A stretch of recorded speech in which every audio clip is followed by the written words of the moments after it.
Hello and welcome to Steel and Wood. So I was finally able to get this PSA PA-10 out to the range, and I wanted to do a review on what my impressions are of it and how it performed. This is a PSA PA-10 chambered in 308. This is an AR10. First, let's talk about some of the features that it has. We'll start from the front, or the muzzle end. Before we get started, let's make sure that this weapon is unloaded. Remove the magazine, check the chamber, and it is unloaded. So, from the muzzle end, we have an A2 style flash suppressor. Although, if you notice on the underside of it, it is not cut out. So it is possible that this functions more as a, somewhat as a compensator as well. On the barrel, we have an 18-inch 416R stainless steel, heavier contour style barrel. This has a 1 in 10 twist, which is my preferred twist for a 308. From there we go back. Originally this rifle did not come with iron sights, but as you can see, I have installed the Troy Industries HK style front and rear sight. I believe that it's imperative that on a rifle that you have for defensive use, or that you intend for serious defensive use, that it have a set of backup iron sights, or just iron sights period, if you choose to run it that way. From there we have an M-LOK, a PSA made M-LOK handrail, handguard. The M-LOK sections are on 3, 6, and 9 o'clock position, and you have a 1913 Picatinny rail on top, which continues onto the upper receiver. From there you have a 7075 aluminum upper and lower receiver, PSA obviously. Pretty much standard pistol grip. It is a rubberized type of grip versus just a regular plain plastic. Standard dust cover. We have a Toolcraft bolt carrier group and bolt. The trigger on this rifle I find to be pretty excellent. In my AR-15, I have a Geisley SSAE trigger, and this trigger is not quite that good, but it's miles ahead of a standard GI style trigger. If I show you the trigger here, try to show you. It's a 2-stage trigger, so you've got that take up at the front, right, and then you hit your wall. Clean, crisp break. Very nice. Like I said, it's not quite as light as my SSAE, but I do not feel that this is a bad trigger at all. It's pretty good for getting a standard production AR10 or AR15 style trigger. It's definitely upgraded from a standard trigger.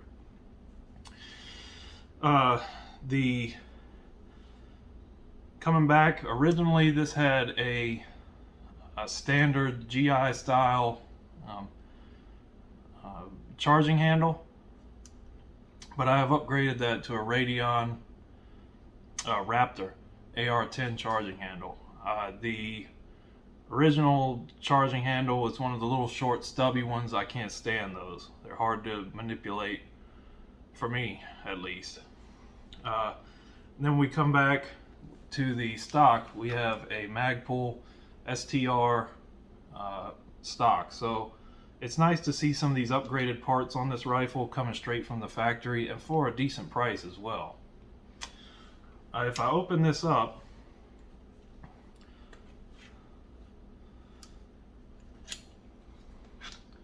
you can see, hopefully, that the hammer and the trigger and the connection, the sear and everything between the two are all nickel boron coated, which helps with some of that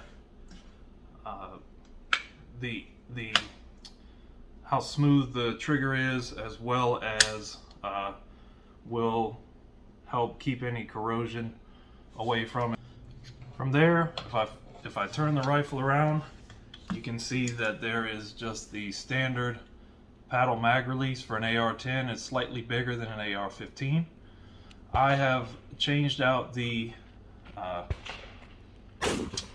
safety selector to a 45-degree Radion safety selector. They had a deal on these where if you buy a charging handle, you get I believe it was like 10% off on the safety selector, and these are pretty cheap anyway. They're only about $30, I think, so it went down to 27 or 28 or something. But you know, I wanted to get one anyway because the original safety selector switch had kind of felt like a groove where when you got to the 45-degree position, it would actually stop. It wouldn't continue to flip over.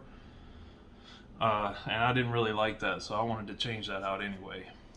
But as far as dimensionally, I pulled out my AR-15, which is a Ruger AR-556, as far as the upper and lower receiver and barrel. And this AR-10 is really not that much bigger in comparison to a standard GI mil-spec AR-15, which was kind of surprising. Another thing is that a nice feature is that the handguards are anti-rotation handguards, so they have the tabs here that slip onto the upper receiver to prevent it from rotating. I've also added onto here a Blue Force Gear sling. This is one of the Vickers slings, and this is another item that I think on a defensive rifle is imperative. I mean, you can't understate the importance of having a sling on a defensive rifle. Not only for the aspect of being able to use both of your hands if needed while in a home invasion situation or something like that, but also for the benefit that, you know, someone grabs your rifle, they can't just pull it out of your hands, you know. And we've had all these thought experiments and examples of where, you know, maybe a law enforcement officer or a military member or something, or even someone in home defense is, you know, trying to come around a corner with a long gun, and somebody grabs the barrel and tries to take it from them.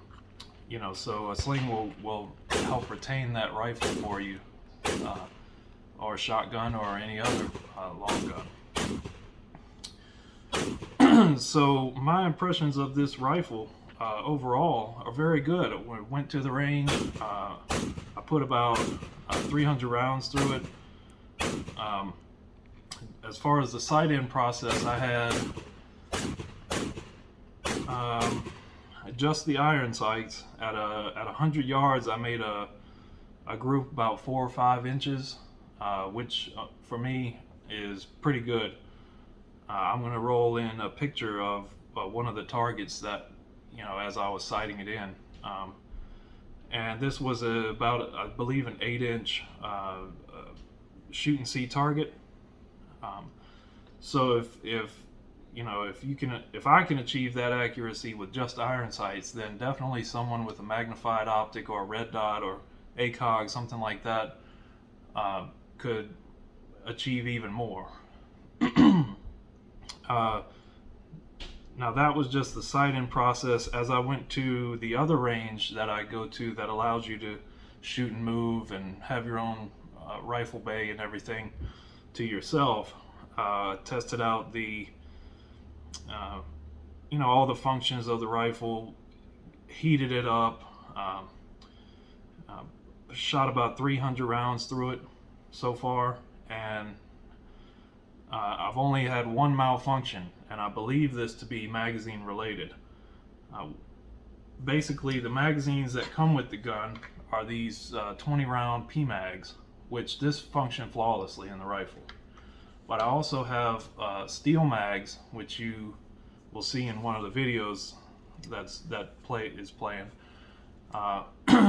One of those magazines, as the rifle was chambering the last round in the magazine, it actually skipped over the back of the round and grabbed basically on top of it in the middle of the round, the middle of the case, and pushed it forward, trying to chamber it, and punched a big dent in the side of it. Now, something that I didn't realize as I was looking at these magazines later on was that these magazines do not have an anti-tilt follower, and these are the D&H retro AR10 magazines. So I believe maybe the follower got a little hung up or something, because even that was the only malfunction I had. I have 3 of these D&H magazines, and as I shot them more and I shot with using the PMag, I didn't have any other issues. So I want to say that that's magazine related.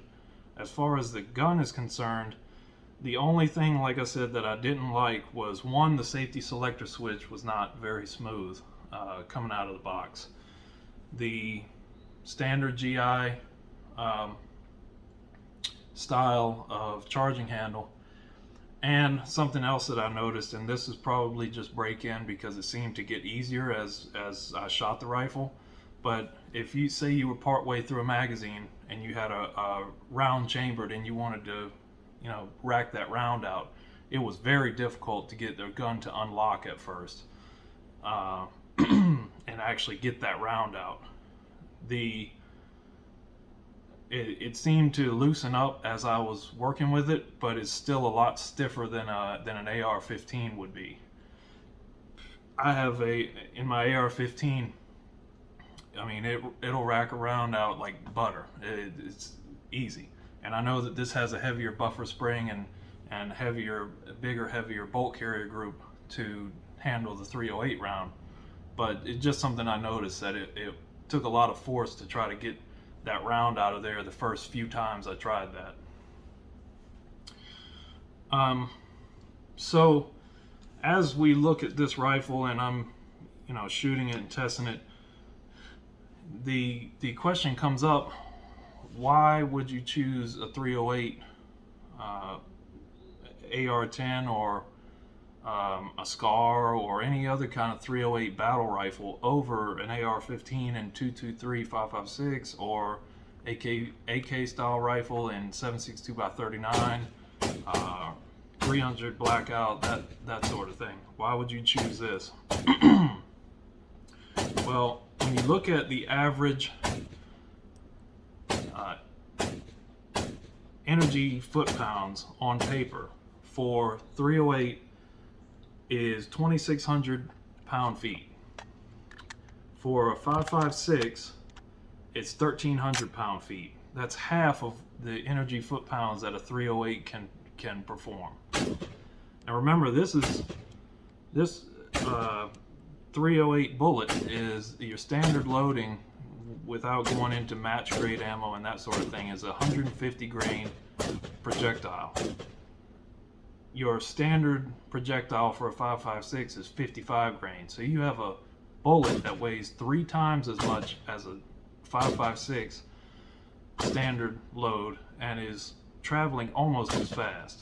You have basically the muzzle feet per second of a 308 is around 2,800 feet per second, whereas a 5.56 is between 3,000 and 3,200, depending on your barrel length and that sort of thing. 20-inch barrel, 5.56, you're looking more like 3,200.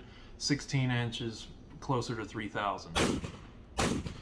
So you're only losing 200-300 feet per second with a 3 times heavier projectile.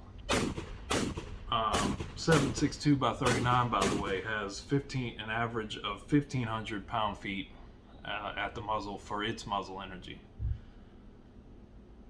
So that's one thing, is the more effectiveness of the round.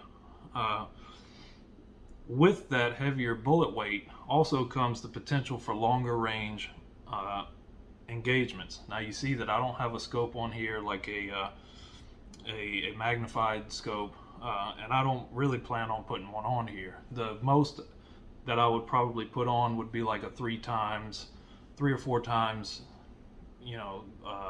ACOG or something like that, but I would not put a 10 power scope on here or something like that, like I would a bolt action rifle. But if you did want to do that, you definitely can, and the 308 lends itself to retaining more of that energy downrange. Because it's heavier, it has more momentum, and it flies. It doesn't lose its speed as quickly, and because it's heavier, the wind doesn't affect it left and right as much as a lighter, smaller bullet would. But in my case, I see more of it as a more effective round. You can think of it like the same type of mentality that when SOCOM wanted these companies to develop a more effective round for SOCOM, and they ended up coming up with the 458 SOCOM, which fits in an AR-15 frame, lower and that sort of thing, but it's basically a giant pistol round is essentially what it is. But it's more effective than the 5.56 on target. The 308 uses a different upper and lower receiver, slightly larger, but you get that much more performance than the 5.56. And if we're honest, the 458 SOCOM is an expensive round. For what it is, it performs well as short to medium range, but with the 308, if you wanted to add a scope or something like that on here and use it as a DMR, designated marksman type of rifle, and that's the kind of role you wanted this for, you could definitely do it and have, I feel, more success than a 5.56. Let's talk about is this viable for a shorter range, closer in firearm? I believe it is. I've heard a lot of people say that it's not really for closer range and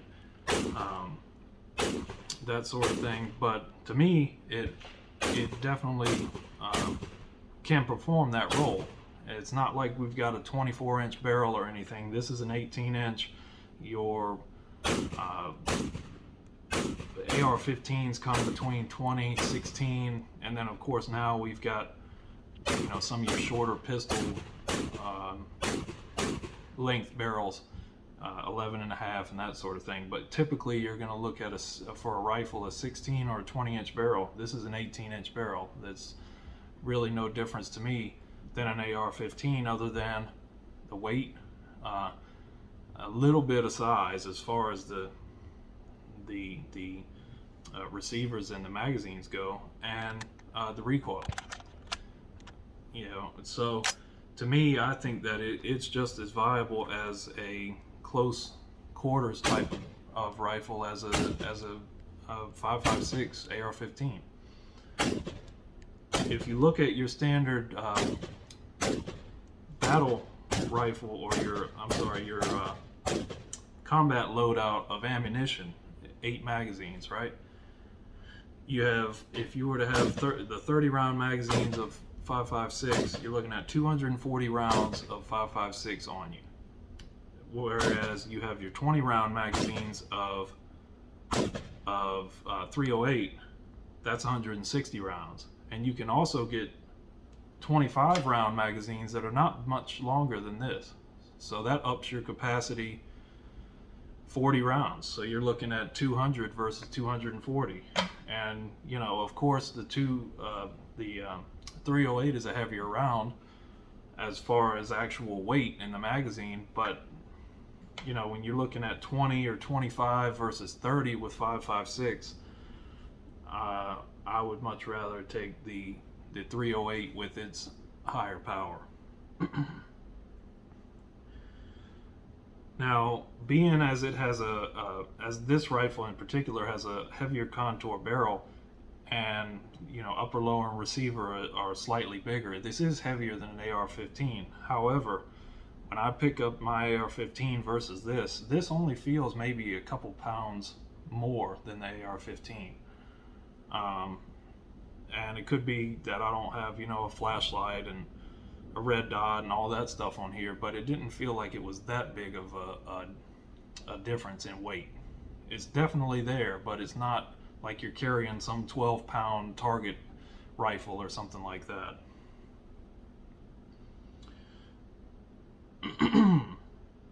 As far as one of the other downsides about 308 versus 5.56 is the ammunition cost.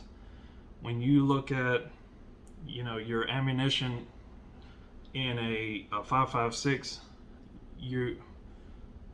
when prices were regular and weren't didn't have all this extra price and cost involved because of the shortage, you were looking at like 30 cents a round or something, whereas your 308 was about double that cost, 60, 65, 70 cents a round, until you know, for your standard loads, not talking about match ammo or anything like that. Now, you know, it's a different story, but it's basically the same difference. Your 308's about double the cost per round of your 5.56.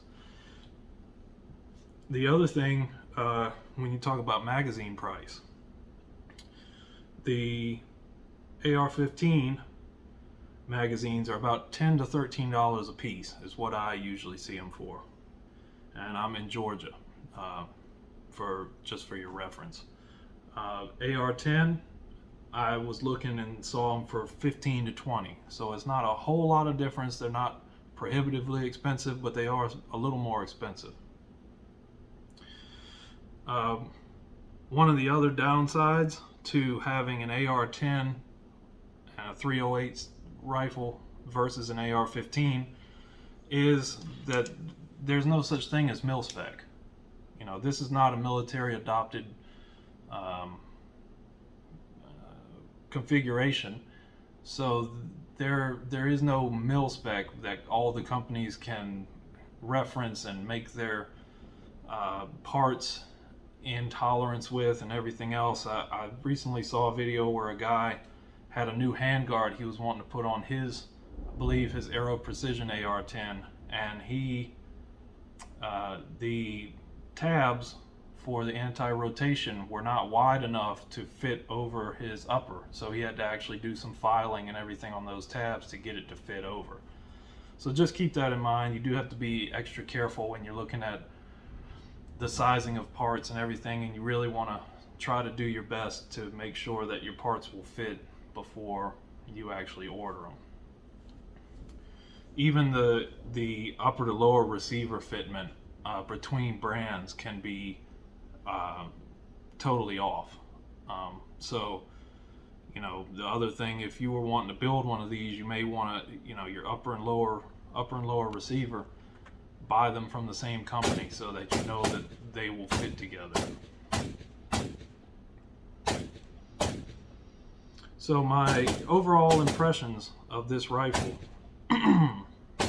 are very positive. You know, I've had Palmetto State equipment for many years now, probably 10 years, and different things, some of their lower parts kits and stuff for AR-15s and that sort of thing. But this is the first time I've ever bought a full rifle from them, and I am pleasantly surprised. This gun shot well. Of course, you know, like I say, you have a little more,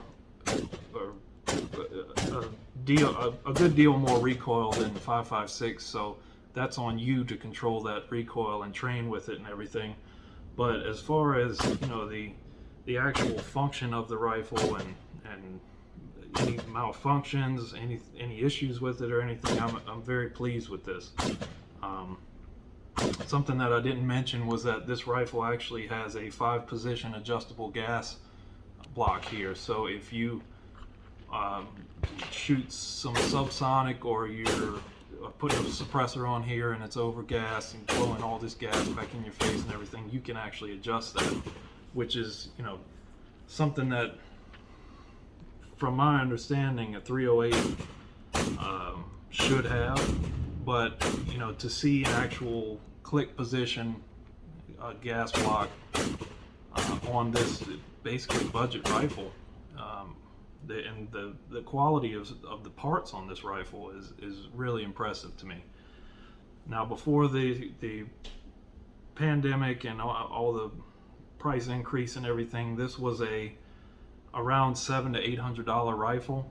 I picked this up while they were in stock for about 2 days at $11.99, so right at $1,200. So they have gone up in price, but for what you get with this, I believe that, especially the accuracy of this barrel and the platform, I was really impressed with it, and I leave this good marks.